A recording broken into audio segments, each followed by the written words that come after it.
क़ाल अल्लाहु तबारक व तआला फ़िल क़ुरआनिल मजीद वल फ़ुरक़ानिल हमीद अल हज्जु अशहुरुम मअलूमात फ़मन फ़रद फ़ीहिन्नल हज्ज फ़ला रफ़थ वला फ़ुसूक़ वला जिदाल फ़िल हज्ज वमा तफ़अलू मिन खैरिन यअलमुहुल्लाह वतज़व्वदू फ़इन्न खैरज़्ज़ादित तक़वा वत्तक़ूनि या उलिल अल्बाब। क़ाल रसूलुल्लाहि सल्लल्लाहु अलैहि व आलिहि वसल्लम अफ़्ज़लुल जिहादी हज्जुम मबरूर। वक़ाल रसूलुल्लाहि सल्लल्लाहु अलैहि वसल्लम वल हज्जुल मबरूर लैसा लहू जज़ाउन इल्लल जन्नह औ कमा क़ाल अलैहिस्सलातु वत्तस्लीम।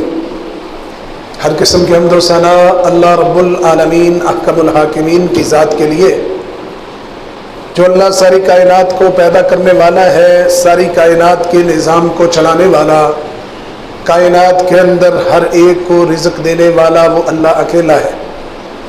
दरूद व सलाम इमामुल अंबिया हज़रत मुहम्मदुर रसूलुल्लाह सल्लल्लाहु अलैहि व आलिहि वसल्लम की ज़ात गिरामी पर, जिनको अल्लाह मालिक ज़ुल जलाल वल इकराम ने सारी कायनात के लिए एक अदीम रहनुमा, रहबर आज़म, कायद आज़म, इमाम आज़म बनाकर मबऊस फरमाया। हज के अय्याम शुरू हो चुके हैं। हज के अय्याम से मुराद पूरी दुनिया से लोग हज बैतुल्लाह के लिए हरमैन शरीफैन का सफ़र शुरू कर चुके हैं। दुनिया के कोने कोने से हज़ारों आज़मीन हज हज का तराना लब्बैक अल्लाहुम्मा लब्बैक पढ़ते हुए मक्का पहुँच रहे हैं। 6 ज़ुल्हज से कबल पूरी दुनिया से लाखों लोग मक्का के अंदर जमा होंगे। इस्लाम के 5वें अहम रुकन हज बैतुल्लाह की अदायगी के लिए दुनियावी ज़ेब ज़ीनत छोड़ करके अल्लाह रब्बुल आलमीन अहकमुल हाकिमीन के घर में, अज़ीम शहर में, अज़ीम महीने में हज की अहम अरकान को अदा करेंगे। हज की अदायगी हो या कोई भी अहम हुक्म जो अल्लाह और उसके रसूल का फरमान है, उसको अल्लाह और उसके रसूल के तरीक़ों के मुताबिक अदा करना ही कबूलियत की अलामत है। जब हुक्म अर्श से आया है, इबादत का हुक्म अल्लाह ने दिया है, नबी करीम सल्लल्लाहु अलैहि वसल्लम की ज़ुबानी, तो फिर अल्लाह और उसके रसूल के इताअत फरमा बरदारी में रहते हुए ही वो काम करना पड़ेगा।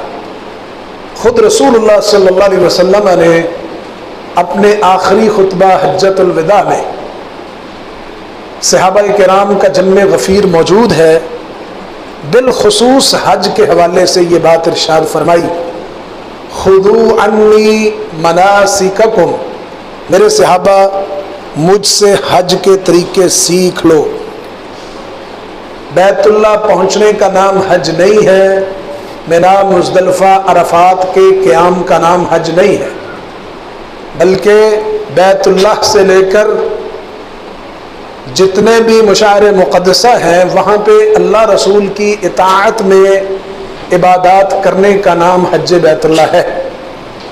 बीसियों लोग अजीम सफ़र करते हैं, लेकिन इस सफ़र में अल्लाह और उसके रसूल के तरीक़ों को सिरे से छोड़ दिया जाता है।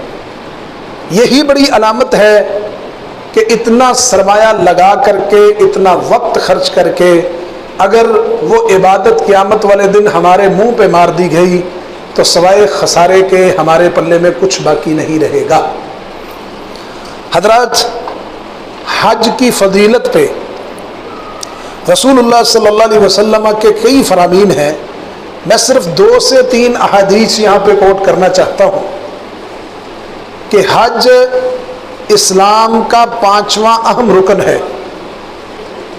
वो रुकन जिस रुकन के ऊपर इस्लाम की बुनियाद है, बुनियल इस्लाम अला खम्स, इस्लाम की बुनियाद 5 चीज़ों पर है और उन 5 में एक रुकन हज बैतुल्लाह है। हज ईमान और जिहाद के बाद सबसे अफजल अमल है। सैयदना अबू हुरैरा रज़ियल्लाहु ताला अन्हु हदीस के रावी हैं।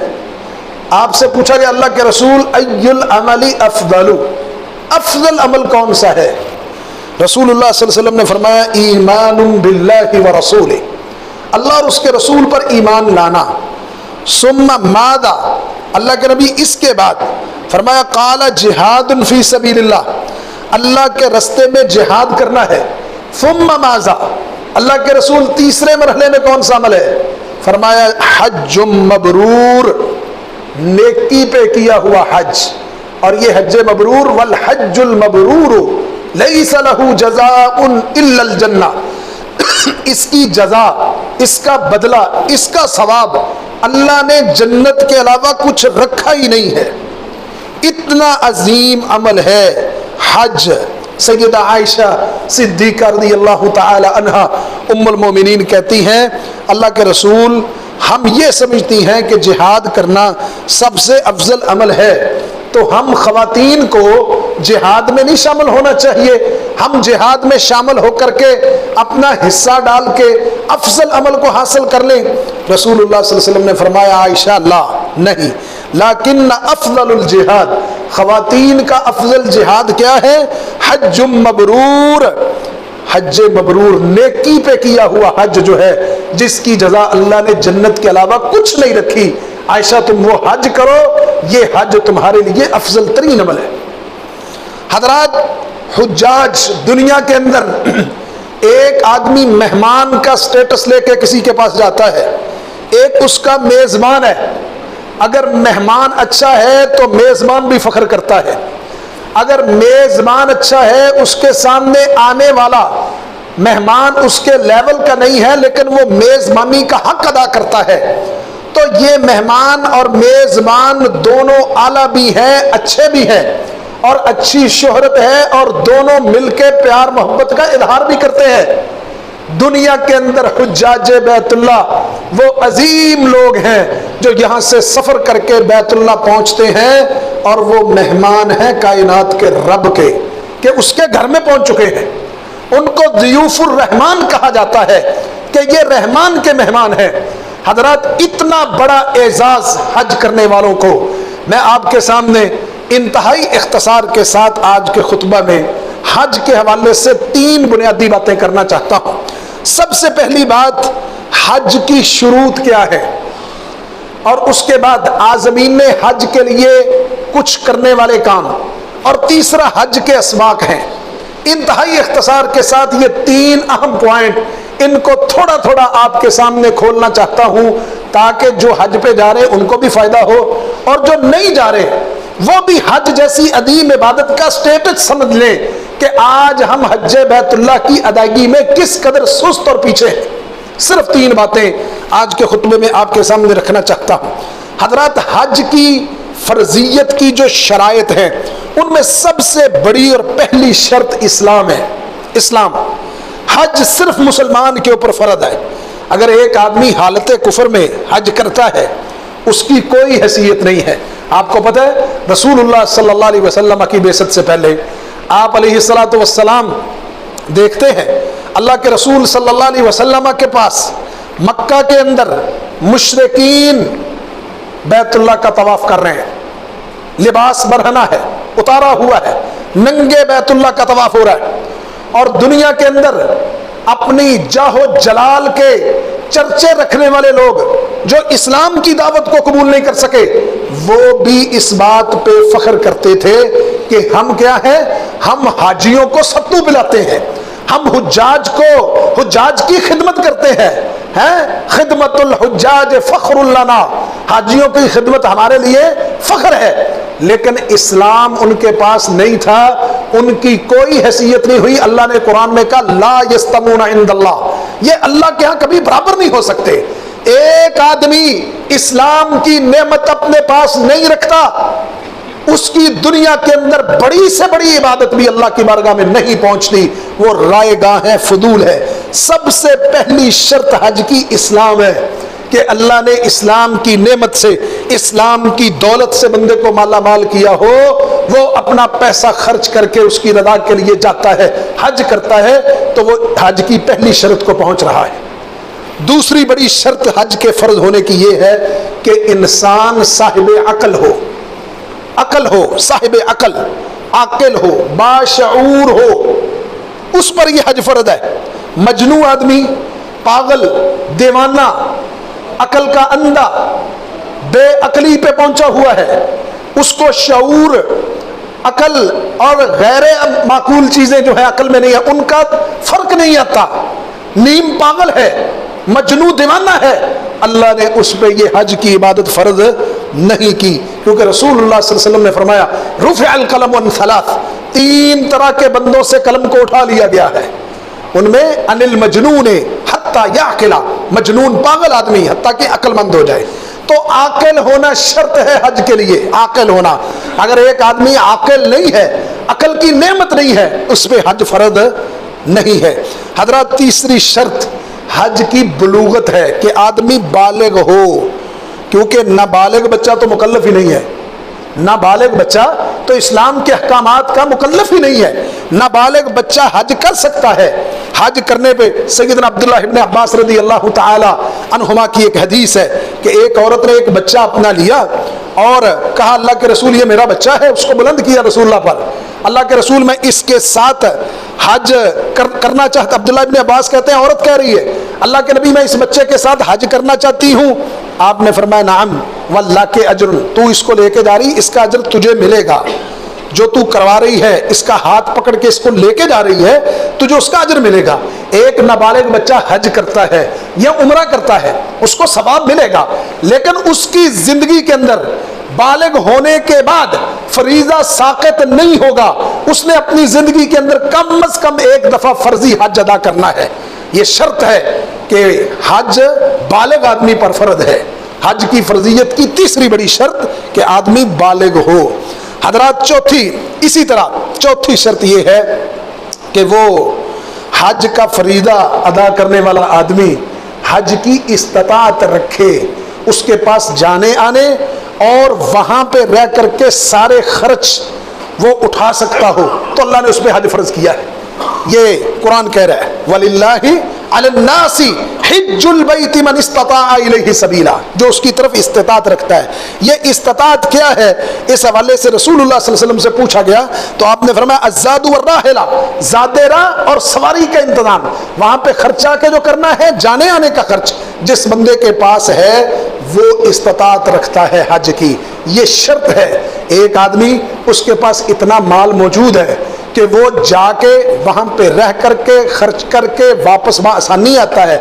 आप ये समझें कि यहाँ पे जैसे हुज्जाज के सारे पैकेज अखराजात यहाँ पे अदा कर दिए जाते हैं, उसके बाद उसको कार टिकट वगैरह मिलती है, होटल वोचर मिलता है, उसने जाके फला जगह से ये सहूलत लेनी, पैसे जगह यहाँ पे जमा करवा देता है। ये अज़्ज़ादु वर्राहिला है। कुरान ने इसको इस्तताअत इलैहि सबीला कहा है कि ये बंदा हज की इस्तिताअत रखता है। और दौरे हाजिर के अंदर आप देख लें, अगर एक बंदे के पास अपने घरेलू खर्च के बाद 12 से 13 लाख रुपया मौजूद है तो हज फर्ज हो चुका है, हज फर्ज हो चुका है। अब ये हमारी बातें हैं कि 3 बच्चियों की शादियां करनी है, 5 बच्चे पड़े हैं, उनका मुस्तकबिल कहां पे जाएगा, मेरे ऊपर तो फराइद बड़े हैं। फिर इन्हीं फराइद को लेकर के मुआशरे के रस्म और रवाज को भुगताता है और रस्म और रवाज को पूरा करते करते बुढ़ापे में पहुंच जाता है, लेकिन हज बैतुल्लाह के सफर का इरादा नहीं करता। आज देख लें ये कुछ हो रहा है। 3 बड़े मुल्क पाकिस्तान, इंडोनेशिया और भारत, इंडिया, ये 3 मुल्क ऐसे हैं यहाँ पे बुजुर्गों को उस वक्त हज नसीब होता है जो इन्होंने गिट्टे गोडे रह जाते हैं। सारी दुनिया के काम हो जाते हैं, सारी दुनिया के, बच्चों की शादियां भी हो जाती, उसके बाद आखिर पे जब बाबे को बीमारियां खत्म नहीं ना होती, फिर कहते हैं चलो हुण अम्मी अब्बे नूं हज करा दो। ये बड़ी ज्यादती है, बड़ी ज्यादती है। हज तो तंदुरुस्ती का नाम है, तंदुरुस्ती पे करने वाली इबादत है। बीमार आदमी की क्या इबादत है? यहाँ आदमी नौजवान हो, ताकतवर हो, ये हज कर सकता है। बुढ़ापे बूढ़ा बंदा जो चलने से कासिर है, औलादें ये समझती हमने बड़ी नेकी की अपने वालिदैन पर कि उनको बुढ़ापे में हमने उम्रे के लिए भेज दिया, हज के लिए भेज दिया। कोई नेकी नहीं है उनके साथ। हाँ, उनके साथ नेकी है कि आप खुद साथ जाओ। उम्रे पे जा रहे हो 20-22 दिन संभालो, हज पे जा रहे हो 40 दिन उनकी खुद खिदमत करो, आप खुद साथ जाओ, तुम्हें पता चले इबादत क्या है। तो हज की फर्जियत की शर्त इस्तिताअत है। उस इस्तिताअत सवाल करते हैं लोग, जी वो बच्चों की शादियां पहले करनी है कि हज पहले करना है? बच्चों की शादियां पहले करनी है कि हज पहले करना है? भाई इस्लाम ने दौरे हाजिर का जो शादियों का निज़ाम है, चाहे बच्चों का हो या बच्चियों का हो, यहाँ पे रस्म रवाज है, देखा देखी है, पैसे का खेल है, ये इस्लाम का तरीका नहीं है। आप ये रस्में पूरी करके इस्लाम के ऊपर चल रहे हैं। कहते जरूर है कि बच्ची का फरीजा अदा करना है और फर्ज है बाप ने अदा करना है, लेकिन जो मैं रस्में पूरी करता हूं, जिनको मैंने मजबूरियां बनाया है, ये भी अल्लाह ने रिश्ते नाज़िल की है चीजें। ये रस्म और रवाज अल्लाह ने कहा पूरे करो। मुसीबतें ये हमारी हैं जो हमने अपने गलों में खुद डाली। हज की अहम इबादत अपनी जगह पे, याद रखें, वो आपके जिम्मे जब घरेलू खर्च के बाद हज की इस्तिताअत के पैसे हो गए हैं, अब वो हज फर्ज है आप पर। वो अब आपकी मर्जी है कि ये सांस चलते हुए आपने वो फर्ज अदा करना है या बगैर सांस, ये सांस खत्म हो जाएंगे और ये हमारा फरीजा हमारे ऊपर रहेगा। हजरात, हज की एक शर्त ये है कि औरत वो महरम के साथ हज करेगी। महरम के बगैर हज नहीं है औरत का, उसके ऊपर हज फर्ज ही नहीं है।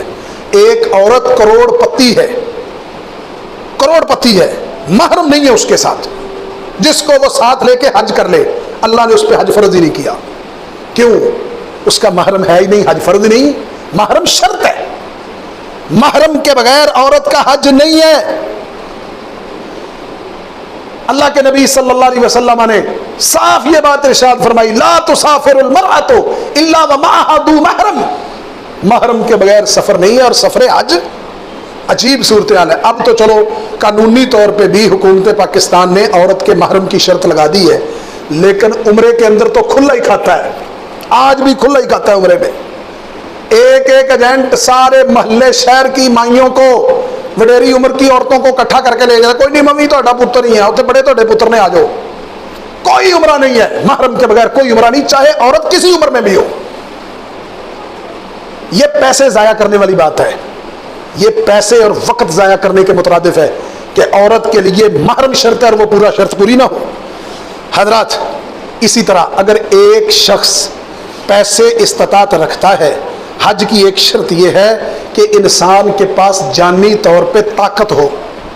अगर ताकत नहीं है तो हज फर्ज नहीं है, लेकिन अगर पैसे हैं हज के और जिस्मानी ताकत नहीं है, तो फिर ये अपना हज बदल करवाए।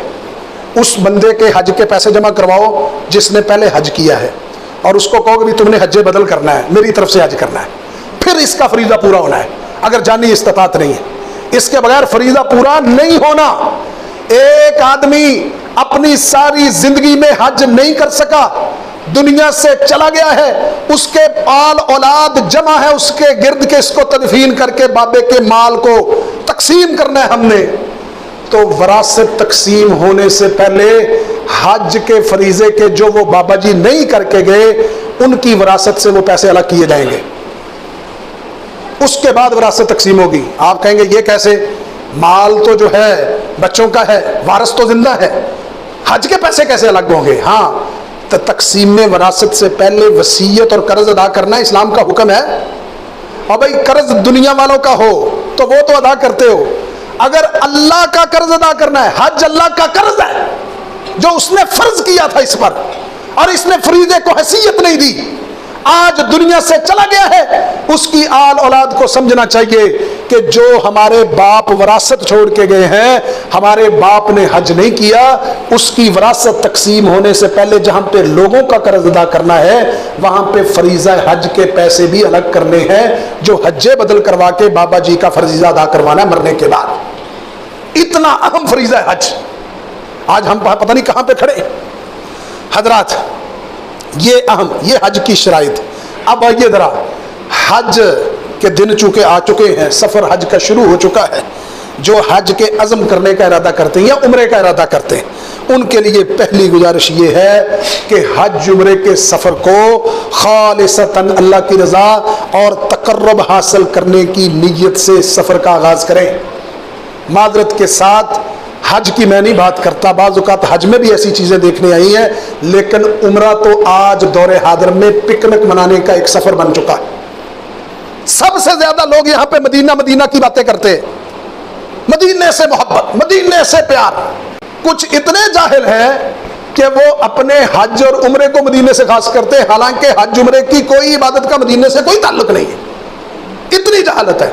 यहाँ पे मदीना मदीना की बातें करने वाले मदीने के अंदर जाके मस्जिद नबवी के अंदर बैठ के मस्जिद नबवी का तकद्दस इस तरह पमाल करते हैं, अल्लाह की कसम शर्म से सर झुक जाता है देख करके। नया ट्रेंड निकला है कि हमने निकाह मस्जिद नबवी के अंदर बैठ के करना है, मदीने में करना है। अब मस्जिद नबवी के अंदर होने वाले निकाह, अगर आप मेरी बातों की तस्दीक करेंगे तो ये यूट्यूब से सर्च कर लो, जिन लोगों ने मस्जिद नबवी के सहन में बैठ के निकाह किया है, कैसी बेहयाई फहाशी इन्होंने वहां पे भी फैलाई है। बिल्कुल कोई फर्क नहीं है कि ये मस्जिद नबवी का सहन है, मदीना शहर है, या ये कोई शादी हाल है जहां पे दुल्हन को एक साइड पे बैठा के दोनों को इकट्ठा कर दिया जाता है और वहां पे बेहयाई फाशी का आगाज सरेआम ओपन हो जाता है। उम्रे का सफर हमारे यहाँ पिकनिक का सफर बन चुका है, याद रखें। ये मैं बड़ा मुहज्जब लफ्ज बोल रहा हूं, अभी इससे भी सख्त लफ्ज बोला जा सकता है जो हमारे हुज्जाज वहां पे जाके करते हैं। तो हज उम्रा करने वाले सबसे पहली गुजारिश उनके लिए ये है कि अल्लाह की रजा और उसके तकर्रब को सामने रख के सफर को शुरू करो। अमल साले की कबूलियत की शर्त इखलास है। अल्लाह की रजा के लिए उसके तकर्रब के साथ इखलास को मद्देनजर रखते हुए इस सफ़र का आगाज़ करो। अगर अल्लाह ने आपको तौफीक दी है हज और उम्रे के सफ़र की, पैसा ज़ाया, वक़्त का ज़िया, नतीजतन अहम फरीज़ा अजर सवाब से लोग फ़खारे गए। और दूसरी गुजारिश ये है कि अपने उम्रे और हज के अखराजात रिज़्क़े हलाल से अदा करो। लोगों की चमड़ियाँ उधेड़ करके, 2 नंबरियाँ करके 2 महीने के बाद उम्रे में जाने से बेहतर है जिंदगी में एक उम्रा ही कर लो, खालिस हलाल पैसों से कर लो।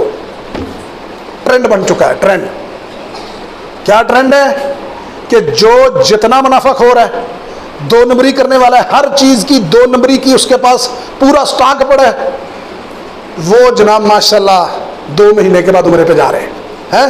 और इधर लोगों के साथ ज्यादतियां हो रही हैं, लोगों की चमड़ियां उधेड़ी जा रही हैं।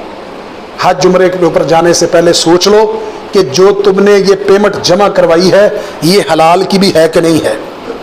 हज और उम्रे के अखराजात रिज़्क़े हलाल से करो। अय्युहन्नास इन्नल्लाह तय्यब ला यक़बलु इल्ला तय्यबा। अल्लाह पाक है, पाक को कबूल करता है। याद रखो, अपनी कमाइयों पे आज सरे नो नजर सानी करो। 2 नंबरी तो नहीं है, फ्रॉड तो नहीं है, धोखा तो नहीं है, गलत बयानी तो नहीं है, किसी का ना हक माल तो नहीं खा रहा मखसूस तरीके से। टकरे मारने के अलावा कुछ नहीं मिलना।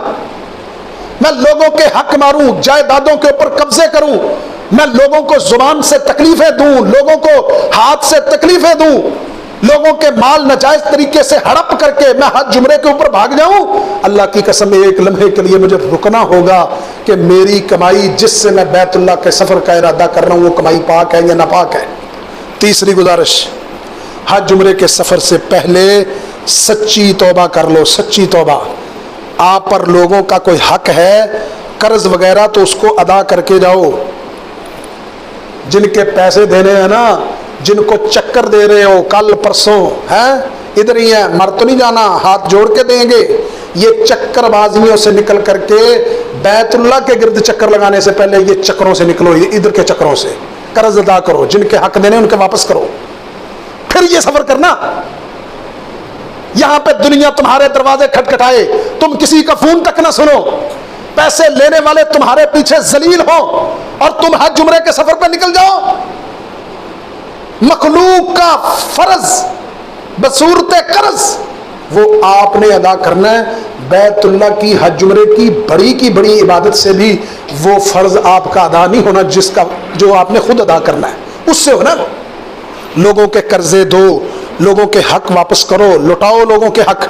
किसी से गलती हो गई है, तकलीफ दी है, हाथ से जुबान से माफी मांगो, माजरत करो, उनको राजी करो, फिर सफर शुरू करना। मैं ऐसे लोगों को जानता हूं, हज उम्रे के सफर पे जा रहे हैं और गर्दन के अंदर सरिया डबल आ गया है, नहीं माफी मांगी किसी से, माजरत नहीं की, पैसा नहीं वापस किया, पता है मेरे जिम्मे हक है, मुझसे एक बंदा नाराज है कि वो मुझसे मुतालबा करता है कि मैंने उसका ये देना है, नहीं उससे माफी मांगी, नहीं उसको राजी किया। और ये हाजी साहब माशाल्लाह उम्रे पे जा रहे हैं, हज पे जा रहे हैं और गर्दन के अंदर सरिया डबल आ गया है। किस लिए? और छड्डो असी को मारे, मैं जाके माफी मांगू? अल्लाह की कसम राजी करो उसको जाने से पहले, अगर अपनी इबादतें कारआमद करना चाहते। अल्लाह अकबर। चौथी गुजारिश ये है कि कभी अल्लाह आपको तौफीक और हिम्मत दे हज उम्रे की, यहाँ से तरीके सीख के जाना। हज उम्रे के बगैर हज उम्रे के तरीके सीखने के सफ़र ना करना। अल्लाह की कसम शर्मिंदगी, नदामत। बंदा एहराम बांध के अल्लाह के हुजूर पेश हो और पता ही ना हो कि अल्लाह का तरीका बताया हुआ क्या है, यहाँ पे करना क्या है। अल्लाह रसूल के तरीकों को सीख के अपने घर से निकलना। शायद अल्लाह आपको जिंदगी में दोबारा मौका ना दे, ये हज भी आपकी जिंदगी का एक हो, उम्रा भी आपकी जिंदगी का एक हो और आपको तरीका ही ना आता हो करना क्या है, कहां पे क्या कहना है, कहां पे बैठना है, कहां पे रुकना है। हमारी सारी कौम जहाज टेक ऑफ करता है तो मोबाइल पकड़ के बैठी होती है, लैंड करता है तो फिर भी मोबाइल पकड़ के बैठी, पता ही नहीं करना क्या है। एक अहम चीज है, एहराम बांधने के बाद मीकात से गुजरने पे आपने तलबिया शुरू करना है। वल्लाहिल अज़ीम मैंने अपने गुज़िश्ता 3 सफरों में यह देखा है कि चंद लोग मीकात से तलबिया पढ़ना शुरू करते हैं चंद मिनटों के लिए, उसके बाद किसी को कोई नहीं पता कि मीकात गुजर गया है। अब मक्का पहुंचने तक, मक्के की आबादी देखने तक मैंने तलबिया लब्बैक अल्लाहुम्मा लब्बैक पढ़ना कोई तसव्वुर नहीं।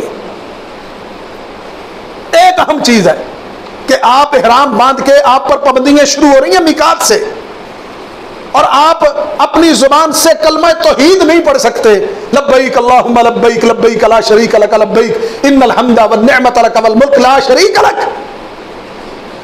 इबादत तरीका सीख के जाना यहाँ से। और 5वीं गुजारिश ये है कि दौरान हज और उम्रा के जिस मकसद के लिए आप वहाँ पे पहुँच रहे हैं उन मकासद को कभी ना भूलना। हज उम्रा हमारी तरबियत कैसी करता है। आखिर अल्लाह के रसूल सल्लल्लाहु अलैहि वसल्लम ने फरमाया कि जो आदमी मन हज्ज लिल्लाहि फलम यरफुस वलम यफसुक रजअ का यौमिन वलदतहु उम्मुहु, जो बंदा हज के लिए जाता है, अल्लाह के लिए, उसकी रज़ा के लिए हज करता है, कोई गुनाह का काम नहीं करता, फिस्क नहीं करता, वो ऐसे लौटता है जैसे गुनाहों से ऐसे पाक है जैसे उसकी माँ ने उसको आज जन्म दिया। भाई मैं घर से निकल रहा हूँ हज के लिए, क्या मैंने अपनी ज़ाहरी हालत, कैफियत, अज़ाइम, प्रोग्राम, मकासद यही है कि मैं वापस आऊं तो मेरे से गुनाहों की मैल कुचैल बोझ मुकम्मल उतर चुका हो। वो ऐसे सिर्फ जाने से नहीं उतरेगा, वहां पे कुछ करके आने से उतरेगा। वहां पे अल्लाह के तरीके, उसके रसूल के तरीकों के मुताबिक चलने पे उतरेगा, सिर्फ डंग टपाई पे नहीं उतरेगा। रस्मी कार्रवाई पे आप गुनाहों से पाक होके नहीं आएंगे माजरत के साथ। अल्लाह आपको तौफीक दे, आप हज उम्रे के लिए जाएं, अपने हज उम्रे के मकासद बनाओ पहले। भाई जा रहा हूं अल्लाह के घर में, मैं वापस आऊंगा, मैंने उधर 20 दिन, 15 दिन, 40 दिन हज का क़याम करना है, मैं वहां से क्या लेके आऊंगा, क्या सीख के आऊंगा, मेरी प्लानिंग यहां पे हो।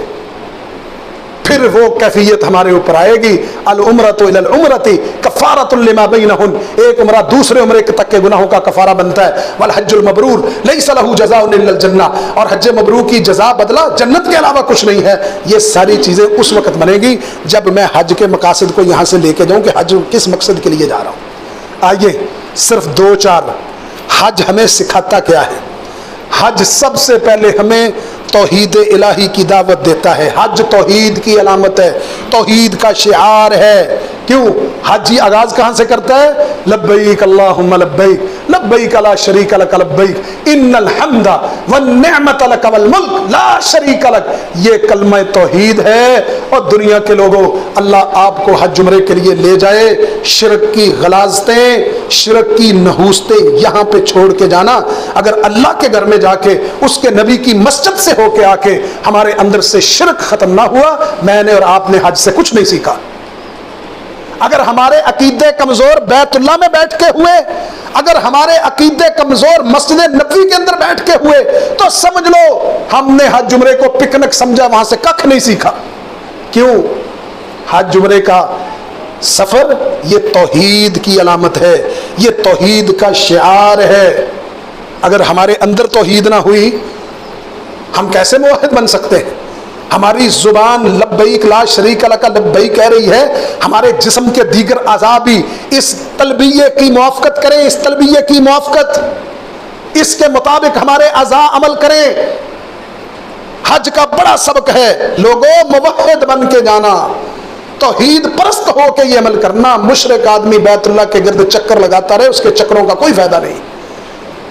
दूसरा बड़ा सबक जो हज हमें सिखाता है, हज हमें अल्लाह के सामने मसावात है, बराबरी है, ये दरस देता है। पूरी दुनिया के मुसलमान है, पूरी दुनिया के। और मुसावात क्या है? लिबास सबका एक है और जुबान से जुमला सबका एक है, कोई अमीर कबीर का फर्क नहीं है। मैदान अरफात में सारे जमा है, मुज़दलिफा मिना में सारे जमा है, सारे खैमों के अंदर मौजूद हैं, धूप के नीचे हैं। सबका गिड़गिड़ाना, आजिज़ी इनकसारी करना अपनी हिम्मत, अपने ईमान, अपने दीनी लेवल के मुताबिक है। ये हज हमें मसावात का दर्स देता है। पूरी दुनिया के अंदर, पूरे वर्ल्ड के अंदर जितने कुफार हैं सबके लिए भी पैगाम है, लोगों इन्ना अक्रमकुम इंदल्लाहि अत्काकुम। अल्लाह के यहाँ इज्जत बनाना चाहते हो तो ये तकवा पैदा करो। अल्लाह के यहाँ सब मुसावात, सब बराबर है। सिर्फ तकवे की बुनियाद पे आप अल्लाह के सामने ज्यादा मकाम हासिल कर सकते हैं। हज का एक बड़ा सबक ये भी है कि हज अल्लाह की नेमत का शुक्र अदा करने का सबक देता है। फरीज़ा हज में शुक्र दो तरीके से होता है, एक माल की नेमत का शुक्र और एक बदन की सलामती का शुक्र। माल की नेमत का शुक्र, ये एक बंदा 10-12 लाख लगा के हज के लिए जा रहा है, अल्लाह तेरा शुक्र है तूने दिया तो हमने कर लिया, शायद हमारे बाप दादा नहीं कर सके। और जिस्मानी, ये बदन का शुक्र कैसे है कि अल्लाह तूने तौफीक बख्शी है, तूने ताकत दी है, तूने हिम्मत दी है, हम तेरी दी हुई हिम्मत ताकत को सामने रख के हज कर रहे हैं। और इस बदन में ताकत होगी तो हज करोगे ना। अगर बदन में ताकत ही नहीं है तो कैसे शुक्र अदा होगा? ये सबक है हमारे लिए कि अल्लाह तौफीक देता है। हज उम्रा जवानी में करो, जवानी में कर सकते हैं, हम कर सकते हैं। सिर्फ ये शादी के रस्म रवाज कम कर दो, इनको सादगियों पे ले आओ और इन्हीं पैसों को, उन्हीं बच्चों को, उसी बेटी को, उसी बहू को, उसी बेटे को, उसी दामाद को हज उम्रे के लिए रवाना कर दो। अल्लाह की कसम है जवानी के अंदर लोग हज करेंगे, क्यों नहीं करेंगे? हज का एक सबक हमारे लिए ये है कि ये हज वहदत और इज्तिमाइयत का शिआर है। वहदत और इज्तिमाइयत, मुसलमानों का इकट्ठ, पूरी दुनिया के अंदर पैगाम जाता है, हुज्जाज जमा है पूरी दुनिया के एक जगह पे। ये इस्लाम के अंदर इज्तिमाइयत की बरकत है। और इनफरादी किसी बंदे की कोई हैसियत नहीं है, दीन हो या दुनिया के मामलात हो, एक बंदा कुछ नहीं कर सकता। एक एक होता है और दो दो 11 होते हैं। इज्तिमाई जिंदगी, इज्तिमाइयत की जिंदगी हज सिखाता है हमें। आज दुनिया के अंदर जमातें हैं, तंजीमें हैं, सब कुछ है। याद रखें, इनफरादी तौर पे मैं कहूं एक मस्जिद के अंदर नमाज पढ़ने वाला कि मैं अकेला हूं, आना वाला गैरी, मैं किसी को बंदा नहीं समझता, उसकी क्या हैसियत होगी? कोई हैसियत नहीं होगी। जब एक मस्जिद है, एक घर है, वहां पे नमाज पढ़ने वाले यकजा मुत्तफिक हैं, इकट्ठे हैं, तो ये इज्तिमाइयत है। हज हमें इज्तिमाइयत का सबक देता है। दुनिया के अंदर लोगों इज्तिमाई जिंदगी को तरजीह दो, इनफरादी बंदे की कोई हैसियत नहीं है। हज वहदत का सबक देता है, इज्तिमाइयत का सबक देता है। और ये हज मुसलमानों में बाहम उल्फत, बाहम प्यार का सबक देता है। अल्लाह के नबी सल्लल्लाहु अलैहि वसल्लम सहाबा को क्या कहते हैं? अला ला तदखुलुल जन्नता हत्ता तुमिनु, तुम जन्नत में नहीं जा सकते ताकि ईमान न ले हो। वला तुमिनु हत्ता तहाबु, और तुम मोमिन नहीं बन सकते यहाँ तक कि आपस में मोहब्बत ना करो। अवला अदुल्लुकुम अला शैइन इज़ा फ़अलतुमूहु तहाबबतुम, क्या मैं तुम्हें ऐसे काम का हुक्म ना दूं, रहनुमाई ना करूं कि अगर तुम आपस में करो तो तुम बड़ी मोहब्बत करोगे। अफ़शुस सलाम बैनकुम, आपस के सलाम को आम कर दो। मुसलमानों की बाहम उल्फत मोहब्बत हज से मिलती है। पूरी दुनिया के मुसलमान हैं, पूरी दुनिया के इकट्ठे हैं, जुबान अलग है, वतन अलग है, दूर दराज का सफ़र है, एज ए मुस्लिम है, सारे एक दूसरे से मोहब्बत करते हैं, प्यार करते हैं, एक दूसरे से इतनी मोहब्बत, इतना प्यार। नहीं जानता ये कौन है, हरम के अंदर बैठे हैं, दस्तरखान लगाता, पकड़ पकड़ के बिठाते, मस्जिद नबवी के अंदर है, मदीने वालों की पूरी दुनिया के हुज्जाज के साथ मोहब्बत के अंदाज निराले हैं। पूरा मक्का और पूरा मदीना है, और यकीन जाने नहीं जुबान का इल्म ये किस जुबान का है, नहीं पता ये किस मुल्क का है, और कैसे हुज्जाज के साथ प्यार है, आपस में कितना प्यार है, कितनी मोहब्बत है, कुर्बानी देने के जज्बे हैं, आपस में शफकत है। ये हज का बड़ा दर्स है, आपस में उल्फत मोहब्बत। आज एक मस्जिद में नमाजें पढ़ने वाले दिल एक नहीं है, दिल साफ नहीं है, आपस में नफरत है, अदावत है, एक दूसरे के साथ खड़ा नहीं होना चाहता, एक दूसरे से लड़ाई को पाल पोस रहा है। थोड़ी बहुती गलती कमी कोताही होगी, यार माफी दे दो, कोई बात नहीं, फिर क्या हुआ, तुम इंसान हो, वो भी इंसान है, उससे गलती होगी, तुम्हारे अंदर भी 20 गलतियां होगी, चलो उसने गलती कर ली यार, उसको माफ कर दो। नहीं, और कुछ हो ना हो, अल्लाह के घर 4 दीवारी मस्जिद की जरूर बदले लेने के लिए है। ना उससे बोलता है, ना दिल साफ करता है, ना पाँव के साथ पाँव मिलाता है, ना उसको नमाज की दावत देता है, ना इकट्ठे बैठते हैं। अल्लाह की कसम, दुनिया के अंदर हज मुसलमानों की बाहम उल्फत, प्यार, मोहब्बत के ऊपर बड़ा पैगाम है। वाखिर दावा।